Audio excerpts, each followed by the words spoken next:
it's your instructor Darren here with a new lesson.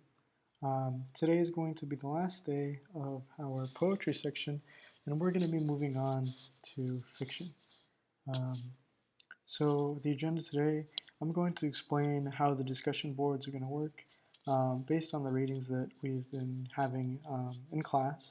We're going to do writing exercise 1, I'll have a lecture for you, writing exercise 2, and then finally we'll go over the discussion board.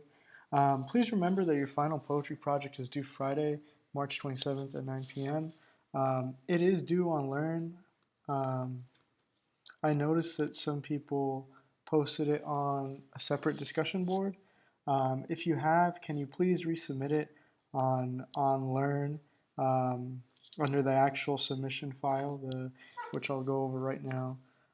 So I know that there's a little bit of confusion on that. So if you go here to project assignments, book review, final portfolio, please remember to go ahead and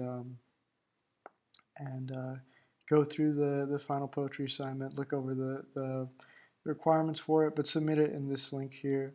Um, Also, I know I went over the book review before, but I think this would be a good time to go over it just because we are finishing the second sequence of this course.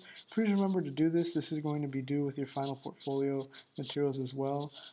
Again, you're finding a book that's written in the last 5 years, could be any genre, and I essentially want you to review it, go over the author's main arguments, the interpretation of success with the writing, talk about the different craft elements, use sources if you think it's appropriate, and then write about your conclusions of the book.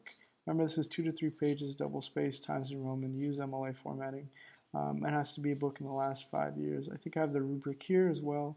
So I want you to summarize, include quotes, no more than 4, have your own critique. Organization is going to be a big part of this assignment. So remember to have a book review that's well organized. Again, this is going to be due with those final portfolio materials, which is due like 2 months from now. But I think that, just keep this in mind. I think right now is a good time to read the book if you haven't had a chance to, or start thinking of a book that you want to write about. But going back to our agenda, so we're going to be using discussion boards now that we've turned into an online class. I want you to reflect and respond to discussion board questions and post your responses. So your responses should be clear, accurate, and have complete sentences. And contain complete sentences. Sorry, I'm not having complete sentences today. But when you're offering an opinion, I want you to have specific references as evidence when possible, and then this could be from course readings, an outside resource, or a specific real life application. I required 2 minimum responses to other postings, so what it's going to look like is that you'll have your discussion board, you'll have your own post, and then I want you to respond to 2 of your classmates' posts. And then, check frequently for new additions. The thing with the discussion board is that it will be due the same day. I have it locked out at midnight, so please be sure to get in your responses and everything in by midnight. So, watch the lecture in the morning, or get your discussion board in the morning, and then later on in the evening when people's, just like their questions and their responses have popped up, you could go ahead and respond to them. But I'm requiring at least 2 other students' posts to respond to. When you're in a communication with your other classmates, expand or clarify on one of their points. Suggest ideas, ways in which the idea could be more clearly expressed. Maybe you could identify passages where you think the writer misunderstood a concept or applied it incorrectly. And it's okay to disagree with a point or position made in the original answer, but I want you to always be courteous and kind when you're talking to your classmates, right? And then be constructive and respectful. You could critique an issue, but not the person. Avoid sarcasm, swearing, or language that's considered rude or argumentative. State precisely the point you disagree with, and then offer reasons why you think their view is incorrect. So yeah. This is going to be the writing exercise for March 26th. I want you to write about the current problem that is occurring in our supermarkets. How do you feel about people oversupplying? Do you think it's done out of selfishness or fear? Maybe a combination of both. And maybe you have different ideas about this, right? Maybe you think this reaction is sensible. I want you to be honest with how you feel and comment on this current situation. What do you think motivates a person to prepare in such a manner during a pandemic? So go ahead and explore this idea in today's writing exercise. Um, this isn't going to be very much of a lecture. It's more about me going through a poem that I think is really interesting, and thinking about different ideas that you can incorporate within your own work. By this time, I've noticed that some of you have submitted your final poetry project, which is completely fine and it's great, right? So this is more of a way to bolster future poems, and to just things to consider. So this poem is called Moonshine. It's by Maurice Manning. It's a really beautiful poem. I included this link here. It's a YouTube link. I want everyone to watch it because it makes sense. It makes sense in context of the other things I'm going to talk about in this poem. So go ahead and read that. But the poem is called Moonshine. I'm going to read it to you. The older boy said, "Take ye a slash o' this, hit'll make your sticker peck out," which would have been more profound effect than putting hair on my chest, to which I was already accustomed. Proverbially, of course, he was right. I took a slash, another, and then I felt an impassioned swelling, though, between my ears, as they say, a hot illumination in my brain. The shine had not been cut, full of the moon it was for sure. I knew the mountain county it came from, my family section on Little Goose. A distant cousin would have been proud to know another cousin was drinking what might as well be blood, at least the bonds which come with blood, the laugh before the tragic truth, the love of certain women, the hate for lies, the knowledge that death could be a mercy, the vision blurred and the burning there in the mind and in the wounded heart. This was the first time I heard the story. I was born to tell. The first I knew that I was in the story too. It's a beautiful poem. But what I want you to do with this, I'll give you some time to go ahead and click that YouTube link there. This presentation is also posted up on the presentation section of our Learn, so just be aware of that. But go ahead, click on that YouTube link. I think you have to skip ahead to the 2-minute mark, is when he actually reads the poem.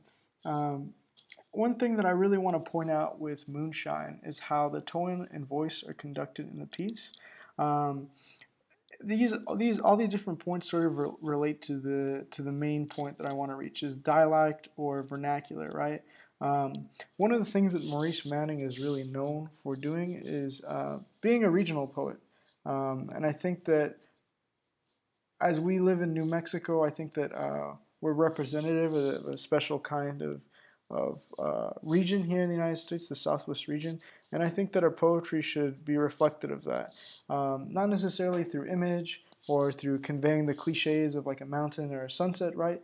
But by having and channeling those linguistic differences that set us apart from the rest of the United States, right? Um, in my case, right, I don't really use my own dialect from Los Angeles or my own vernacular, but I do incorporate a lot of code switching. I use a lot of Spanish language sort of like rhythms. So in that last poem that I read for the class about a broken costera of stars, you see that there's code switching occurring in those situations. So um, one thing that you'll notice in that video is that he sort of plays up his dialect a little bit when he's performing the poem, which I think is a really interesting choice. But something that was sort of different, especially through my textual reading of the poem, was that it was very melancholic, right? And in the video presentation of it, you see people laughing, and then there's like an awkward pause at the end where he gets a little bit more serious, where that poetic turn, where that volta occurs, right? So um, I think that I don't necessarily. It's not a critique of the people laughing at it, right? But and it's not because Maurice Manning he read it in sort of a funny way a little bit, right? He's playing it up for that specific audience. Um, but I think that one thing that we should look at is how the stanzas aid in creating and capturing a story. When he's performing the poem, right, it's very different than just reading it on its own, because the stanza slows down the line and it has a moment of drama, right? So if we circle back to the poem, um, you see that turn kind of happen here, right, where he brings in the distant cousin. A distant cousin would have been proud to know another cousin was drinking, or it might as well be blood, at least the bonds which come with blood, the laugh before the tragic truth, the love of certain women, the hate for lies, the knowledge that death can be mercy, the vision blurred and burning there in the mind and in the wounded heart. So the poem is basically saying like, hey, look, like this is not only am I expressing my language through the piece, and invoking how moonshine works as sort of like my specific regionalism, and how it kind of connects us, all of us together in this region. Um, but he's explicitly stating like, here is the turn here. This is the moment we're going to be serious, and I think that's partly the reaction for the audience there. Um, I think the whole poem is pretty serious. I think that the language is very Latin-esque, right? It's the impassioned, swelling, illumination, right? These are all Latin root words. Um, so it's not. I don't necessarily think it's a poem that's very funny, which is interesting to me, and especially seeing like the reaction of that audience. But yeah, so I want you to think about how you can incorporate tone, voice, dialect in your own work, and if you feel like you're being true to that. I've read some poems, and everyone's doing a fantastic job, but I do feel like there is sometimes um, a problem with beginning poets when they overuse specific words. They utilize a lot of words like synonyms and you know they kind of substitute words that would otherwise be very simple in explaining something to sound a little bit more rich in their vocabulary and language. And that's something that I want you guys to try to avoid doing. Be plain and simple. Use the things that you would often say in real life, because that's what you're speaking from the heart, and you're speaking your own truth, right? And that's what this poem in particular is doing. It's representative of a person, and a region and the language that he's been accustomed to and what he has grown up with. So please take that in consideration. For writing exercise 2, I want you to watch the following video. It's about the Cleveland Balloon Fest. I think that you'll get a kick out of it. It's a little bit funny, but also extremely tragic. And I think good poems often straddle between these two ideals, right? So like in that Maurice Manning poem, people were like laughing at sort of this like regional tragedy in a way, right? And then they got serious about it. And I think this experience with the Cleveland Balloon Fest is something very similar. But I want you to think about this poem from different perspectives and think about how you could go about writing it. Whether it's something silly and funny that you write, or maybe you're writing in the perspective of the wife of one of the fishermen who died, right? Have fun with it, and just try to put yourself in that position of being in the Cleveland Balloon Fest in 1986. Um, for the discussion board, you're going to be talking about James Galvin and James Ringleb's the poems that I had you read. So you guys go ahead and take a look at that. These are really great poems. James Ringleb is one of my favorite new poets. He has another poem on Poetry Foundation called My Lost Husband in the Forest, I believe it's called. So go ahead and check that one out if you can. But I hope you guys have a wonderful rest of your weekend. Please be on the lookout for emails and other materials that I might send you. We're going to be moving on to fiction next week, so Thursday's reading is going to be Cat Person by Rupenian is her last name. Her first name's slipping my mind. But we'll be reading that piece. Be prepared for that. It's a little bit explicit, so if anyone, I want to give a content warning, a trigger warning. If anyone is not able or doesn't want to read about potential sexual violence, please go ahead and skip this reading, but send me an email so I could assign something alternative for you. But other than that, hope you guys have a great weekend, and stay safe out there.